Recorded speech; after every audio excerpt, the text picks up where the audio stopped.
भारत में तारीखी मस्जिद की जगह मंदिर की तामीर, अदालती जानबदारी बेनकाब। भारतीय शहर ज्ञानवापी मस्जिद को मंदिर बनाने के लिए कराए जाने वाले सर्वे को रुकवाने के लिए मस्जिद कमेटी के मुकदमे की समाअत में अदालती जानबदारी खुलकर सामने आ गई। भारतीय मीडिया के मुताबिक इलाहाबाद हाई कोर्ट में ज्ञानवापी मस्जिद के सर्वे से मुतल्लिक केस की समाअत हुई, जिसमें मस्जिद कमेटी के वकील ने दलाइल दिए कि आर्कियोलॉजिकल सर्वे से मस्जिद के ढांचे को नुकसान पहुंच सकता है और तारीखी इमारत जमीन बोस हो सकती है।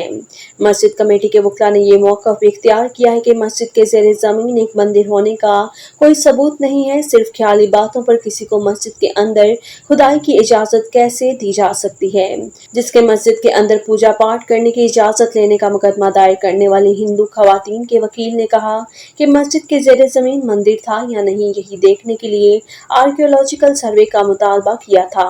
इंतहा पसंद हिंदू जमात के वकील ने कहा है कि हमें सर्वे पर पूरा भरोसा है, जैसा कि बाबरी मस्जिद केस में राम जन्मभूमि के लिए भी किया गया था और इससे हकीकत सामने आ गई थी, जिस पर मस्जिद कमेटी के वकील ने जवाब दिया कि राम जन्मभूमि तनाज़ा केस में हालात मुख्तलिफ थे और इसका मुआवजा ज्ञानवापी मस्जिद से नहीं किया जा सकता। इस मौका पर इंडियन आर्कियोलॉजिकल डिपार्टमेंट के नुमाइंदे ने अदालत को यकीन दहानी कराई कि सर्वे के दौरान मस्जिद के ढांचे को कोई नुकसान नहीं पहुंचेगा। रेडार मैपिंग करेंगे, सिर्फ जरूरत पड़ने पर ही मस्जिद के अंदर खुदाई की जाएगी, लेकिन वो आखिरी मरहला होगा।